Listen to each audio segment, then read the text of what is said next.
শান্ত আর মিষ্টি স্বভাবের মেয়ে ভুমা, যার দুনিয়া বইয়ের বাইরে ছাড়া আর কিছুই না। তবে হঠাৎ করেই ভুমা কলেজের সিনিয়র ছেলে বিক্রমকে ভালোবেসে ফেলে। ভুমা সময়ের সাথে সাথে বুঝতে পারে যাকে সে ভালোবাসার মানুষ ভাবছে সে বিক্রম ভুমাকে হাতের কাঠপুতুল বানিয়ে রাখছে। এমন কাঠপুতুল যে পুতুলকে কখনোই উঠতে দেয়া যায় না।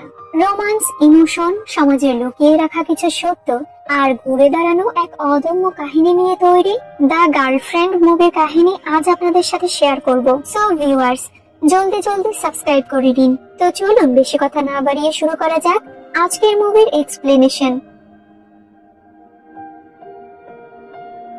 রামালিঙ্গিয়া আর্টস অ্যান্ড সায়েন্স কলেজ। সেই কলেজের ট্রলি ব্যাগ হাতে নিয়ে অনেক কষ্ট করে ভুমা নামের একটি মেয়ে সিঁড়ি বেয়ে উপরে উঠছে। মেয়েটার পরিস্থিতি দেখে হার্ষিতা বলে, তোমার কি সাহায্যের প্রয়োজন? ভুমা চুপ করে তার দিকে তাকিয়ে থাকে। হার্ষিতা বুঝতে পারে তার সাহায্যের প্রয়োজন, তাই এগিয়ে আসে। পরবর্তীতে খাবার টাইমে ভুমা হার্ষিতার কাছে এসে আচারের বোতল দেখতে পেয়ে বলে, আমার মাও এরকম আচার বানিয়ে আমার জন্য রেখে দেয়। হার্ষিতা বলে, তুমি খেলে খেতে পারো, তবে অল্প খেও। লোভনীয় আচারের ঘ্রাণ টের পেয়ে সেই আচার একটু একটু করে নিতে শুরু করে। ধীরে ধীরে বোতল খালি হতে শুরু করে। হার্ষিতা বলে, আরে ইয়ার, ওই আচার আমার না তো। আচারের ঘ্রাণটা খুব ভালো লেগেছে, তাই অন্য কারো আচারের বোতল নিয়ে এসেছি। ভুমা বুঝে যায় এটা তারই আনা আচারের বোতল। শেষমেশ আচার শেষ হয়ে যায়। সকলেই খেয়েছে, তবে বিনয় নামের ছেলেটি আচার পায় না। তাই ভুমা আর হার্ষিতা দুজনে মিলে বিনয়ের সাথে নিজেদের আচারটুকু শেয়ার করে নেয়। বাইরে র্যাগিং চলছে, যেখানে আমরা কলেজে ফার্স্ট ইয়ারে ভর্তি হওয়া দুর্গা নামের একটি সুন্দর স্মার্ট মেয়েকে দেখতে পাই। আবার অপর প্রান্তে ছেলেদের মধ্যে বড় ভাইয়েরা একটি ছেলেকে বলে, কলেজে প্রথম দিনে শার্টের বোতামটা খুলে রেখেছিস,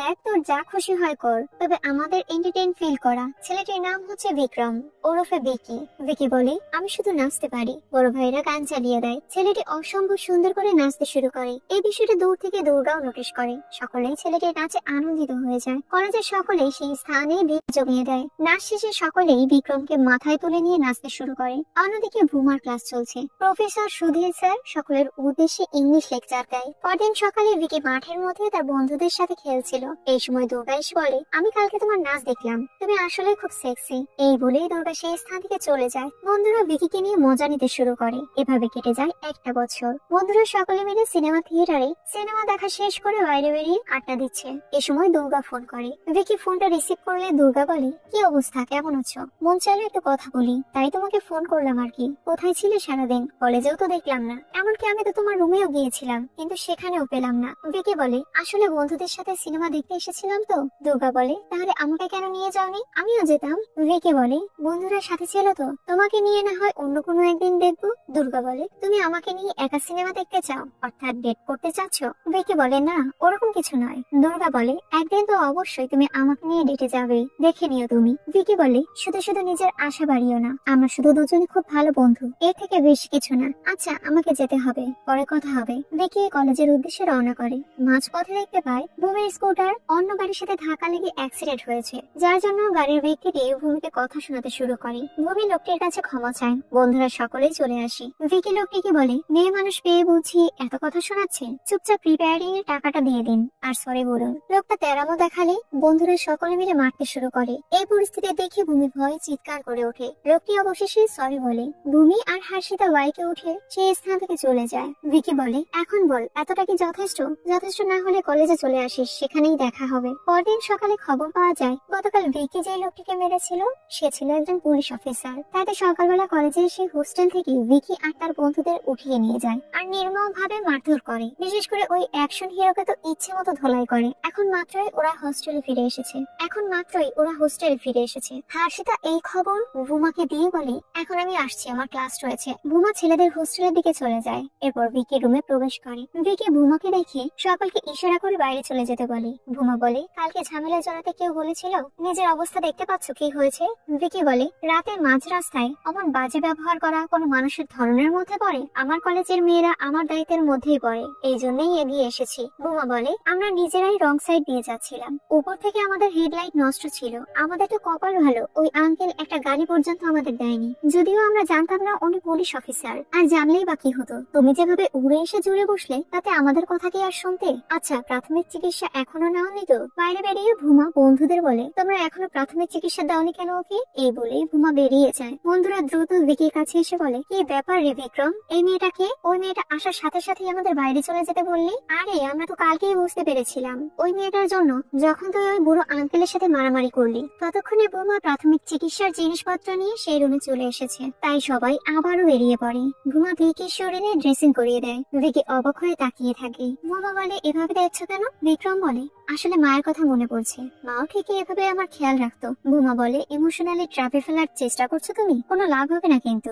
বিক্রম বলে, খুব সহজে আমি চাইলেই আমার ভালোবাসায় আমি তোমাকে পাগল করে দিতে পারি, এটা হবে যদি আমি চাই। ভুমা বলে, আমার মনে হচ্ছে পুলিশ আঙ্কেলের নাম্বারটা আমার নিয়ে নেওয়া উচিত ছিল। এই বলেই বন্ধুদের ওষুধ লাগিয়ে দেওয়ার কথা বলে ভুমা সেই স্থান থেকে বেরিয়ে যায়। পরদিন ভুমা ক্লাস করছে। বিক্রম তার রুমে চলে আসে, দরজায় নক করে, তবে দেখতে পায় দরজা বাইরে থেকেই আটকানো রয়েছে। তাই সে আশেপাশে দেখিয়ে রুমের ভেতরে প্রবেশ করে। বিক্রম ভুমার রুমে থাকা সমস্ত জিনিসপত্র নোটিশ করতে শুরু করে। সেখানে ভুমার ছোটবেলাকার খুব কিউট ছবিগুলোও দেখা যায়। আবার ভুমার টেবিলে নোট করা একটা বইয়ের নাম রয়েছে।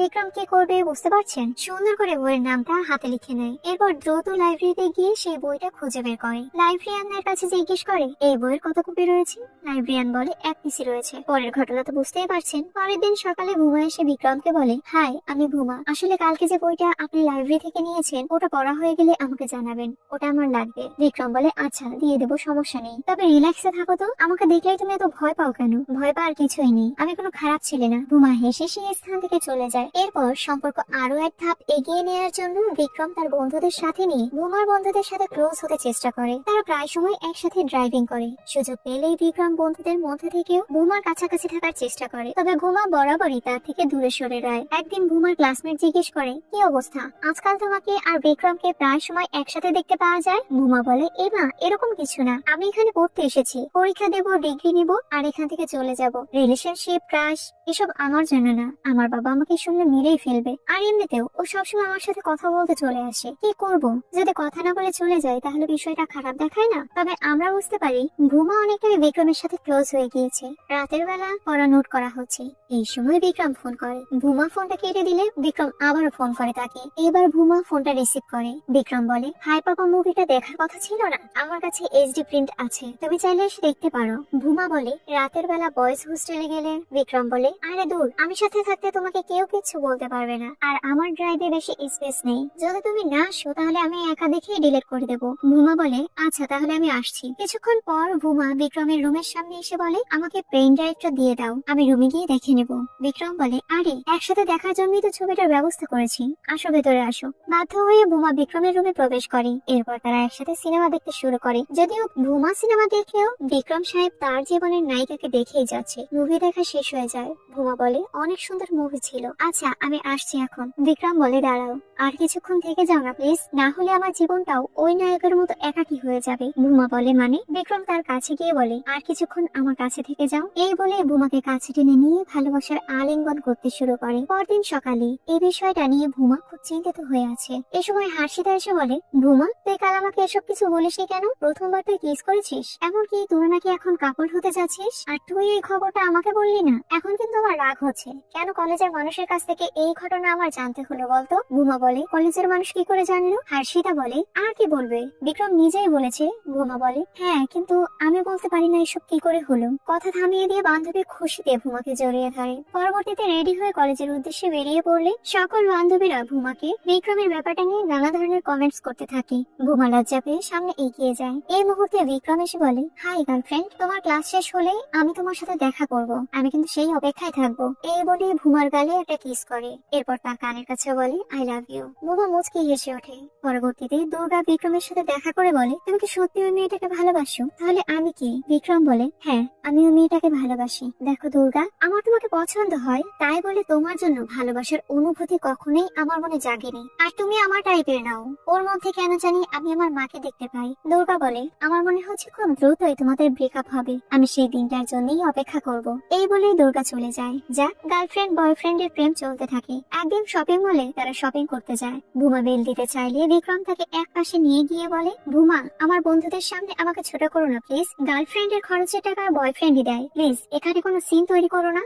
বেশ কিছুদিন পর জানা যায় বিনয় ও ভুমাকে পছন্দ করত, তবে কখনো বলার সাহস হয়ে ওঠেনি। এ ব্যাপারে হাসিতাই ভুমাকে মজার ছলে কথাগুলো বলে ফেলে। দূর থেকে যদিও বিক্রম এই বিষয়টা শুনে ফেলে। ভুমা আবার বিনয়কে সান্ত্বনামূলক এবং বোঝানোর স্বরূপ কিছু কথাবার্তা বলে। পরক্ষণেই বিক্রম চলে আসে আর ভুমাকে বলে, দেখো বেবি, ও তোমার ভালো বন্ধু হলেও আমি বলছি তুমি ওর সাথে কথাবার্তা বলা বন্ধ করে দাও, ওর থেকে দূরে থাকো।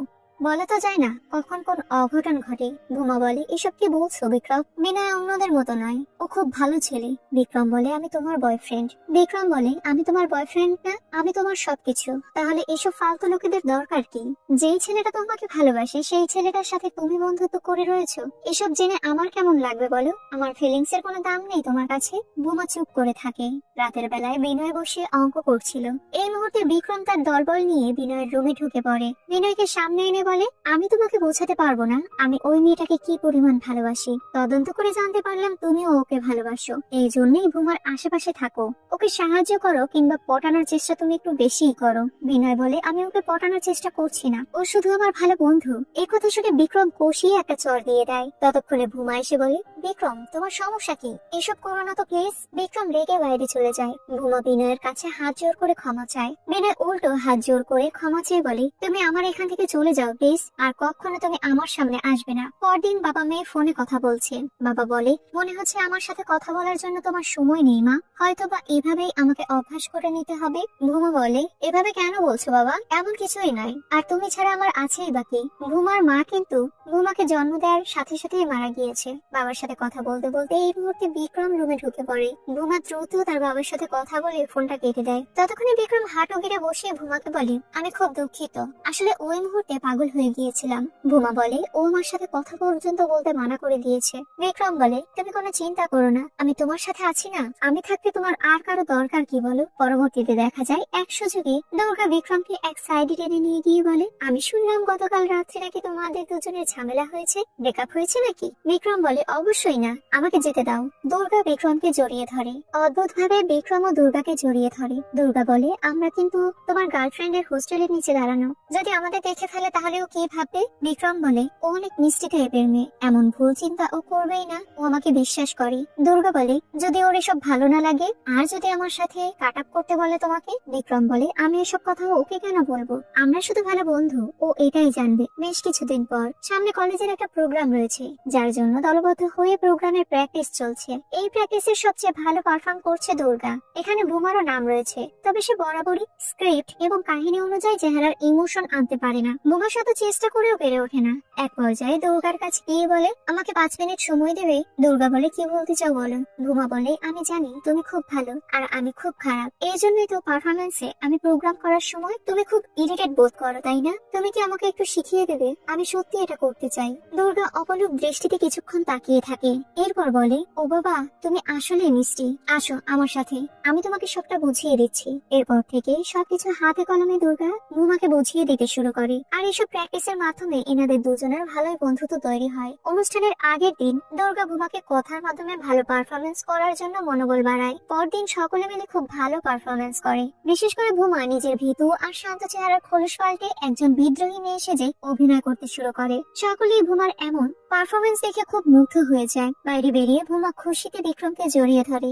এরপর তার সকল অনুভূতির কথা বলতে শুরু করে। বিক্রম বলে, তোমার এই অ্যাটেনশন পছন্দ হচ্ছে তাই না? স্টেজে তোমার দুষ্টামি দেখে অডিয়েন্সটা হাতে তালে দিচ্ছে, আর ওই ফিটিং ড্রেসে তুমি ফাইটিং সিনে পড়ে গিয়েছিলে, এরপর কিভাবে দ্রুত ঘুরেছিলে, এই পরিস্থিতি দেখে তো অডিয়েন্সরা হাতে তালে দিয়েছিল। সব ছেলেরাই কিন্তু তোমাকে দেখছিল, যদি সুযোগ পেত হয়তো স্টেজে উঠেই তোমাকে কিস করতে শুরু করতো। যাই হোক, তুমি ভালোই অ্যাক্টিং করেছো, তবে এরপর থেকে আর এসবে জড়াবে না। কথা শেষ করে ভুমা হোস্টেলে ফিরে নিজের রুমে গিয়ে শুয়ে পড়ে আর বিক্রমের এসব কুরুচিপূর্ণ কথা নিয়ে ভাবতে থাকে। ক্লাস করার সময় দুর্গা এসে ভুমাকে সাথে নিয়ে একটা শপিং মলে যাওয়ার কথা বলে। ভুমা বলে, আমার বয়ফ্রেন্ড আমার জন্য ক্যান্টিনে অপেক্ষা করছে, আমি ওকে জানাই, না হলে ও না খেয়ে বসে থাকবে। দুর্গা ফোনটা নিয়ে বলে, আরে ওকে বাচ্চা নাকি, চলো আমাদের সাথে, আর একদিন নিয়ম পাল্টালে কিছুই হবে না। যাই হোক, শপিং মলে গিয়ে তারা গেম সাইডে চলে যায়। এরপর দুর্গা আর তার বন্ধুদের সাথে ভুমা মজার সব মুহূর্ত কাটায়। দুর্গা এক সুযোগে জিজ্ঞেস করে, তুমি বিক্রমের সাথে সুখী আছো তো?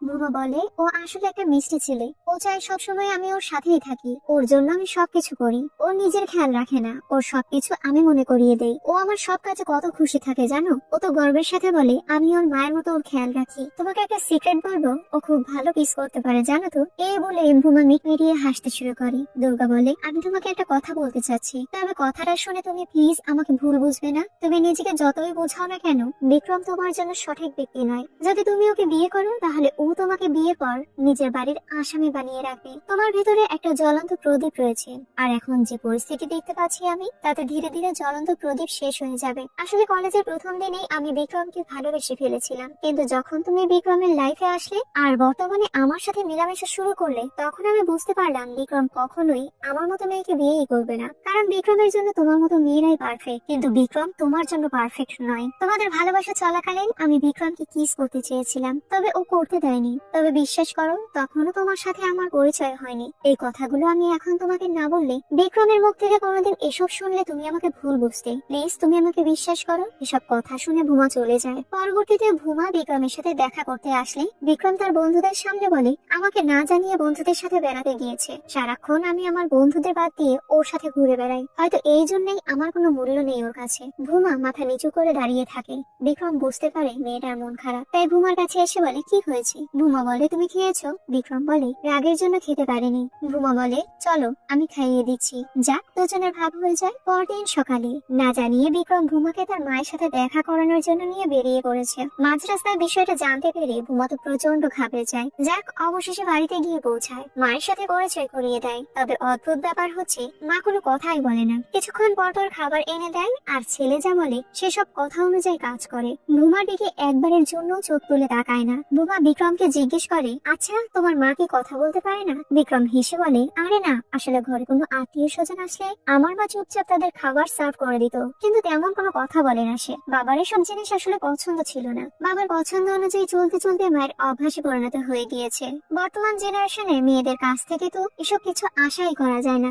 যখন আমার বাবার মেজাজ খারাপ থাকতো, আমার মা তার সামনেও যেত না, কারণ তখন আমার বাবার মুখ নয় বরং বেল্ট কথা বলতো।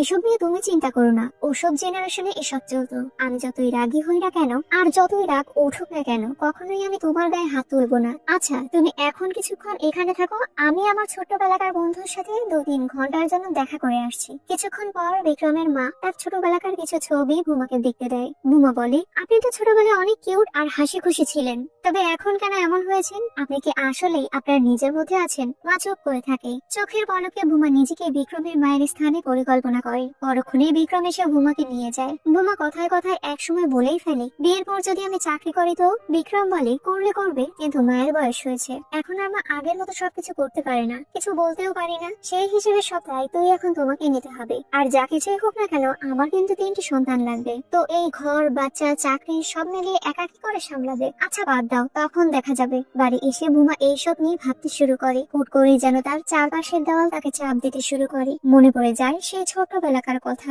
যেখানে ছোট্ট ভুমা মাসির বাড়িতে বেড়াতে গিয়েছিল। মাসি কিছুক্ষণ পর তার বাবার বাসায় নিয়ে আসে। বাবা সকলের সামনে ভুমার সাথে ভালো আচরণ করলেও মেয়ের বেড়াতে যাওয়ার কারণে মেয়েকে শাস্তি দেওয়ার জন্য রাতের খাবারই রান্না করে না। মেয়েটা না খেয়ে শুধু পানি খেয়েই ঘুমিয়ে যায়। এসব চিন্তা করে ভূমির প্যানিক অ্যাটাক হয়েছিল। হুঁশ আসার পর হার্ষিতা তাকে ওষুধ দিয়ে বলে, যখন থেকে তোর বয়ফ্রেন্ড হয়েছে তোর সাথে একটু সময়ও কাটাতে পারি না, তুই ঠিক আছিস তো? কোনো ঝামেলা হয়নি তো? ততক্ষণে বিক্রম চলে আসে। হার্ষিতাকে বলে, আমি এখন ওর খেয়াল রাখছি, তুমি যেতে পারো। ভুমা বলে, চলো আমরা একটু ছাদে গিয়ে কথা বলি। ছাদে যাওয়ার পর ভুমা বলে, আমার মনে হচ্ছে আমাদের একটু ছোট্ট ব্রেক নেওয়া দরকার, কিছু জিনিস আছে যে ব্যাপারে আমাদের চিন্তা করা দরকার। বিক্রম বলে, তুমি কি আমার ব্যাপারের কথা বলছো? ভুমা কিছু বলতেই যাবে, তবে ভয় কিছুই বলে উঠতে পারে না। কথা ঘুরিয়ে বলে, সামনেই পরীক্ষা, মনোযোগ দিয়ে পড়তে পারছি না, এই জন্য ব্রেক চাচ্ছি। বিক্রম বলে, আসলে তুমি অনেক সুইট। ধীরে ধীরে ভুমা ডিপ্রেশনে ভুগতে থাকে, সে যেন একটা রোবট হয়ে যায়। বিক্রমকে খাবার খাইয়ে দেওয়া, ঘর গোছানো, অর্থাৎ বিক্রমের যাবতীয় খেয়াল রাখে সে। তবে ভুমা যে দিন দিন আরো শান্ত হয়ে যাচ্ছে, এই বিষয়টা বিক্রম নোটিশ করে না। বিক্রম প্রতিদিন রাতে ভুমার সাথে তার রুমে ঘুমায়। একদিন বাবা তার মেয়েকে সারপ্রাইজ দিতে এসে ভুমার রুমে বিক্রমকে দেখতে পায়। বাবা রেগে বিক্রমকে চড় লাগিয়ে দেয়। বিক্রম বুঝতে পারে ইনি ভুমার বাবা, তাই নিজের রাগকে কোনো মতে কন্ট্রোল করে বলে, আমি বুঝতে পারছি আপনার এখানে রাগ দেখানোটা স্বাভাবিক, তবে খবরদার দ্বিতীয়বার গায়ে হাত তুলবেন না, কারণ আজ না হোক কাল আপনি জানতেই পারতেন আপনার মেয়ে আমার গার্লফ্রেন্ড। বাবা একটা চট দিয়ে মেয়েকে টেনে হিচড়ে কলেজের বাইরে নিয়ে যেতে শুরু করে।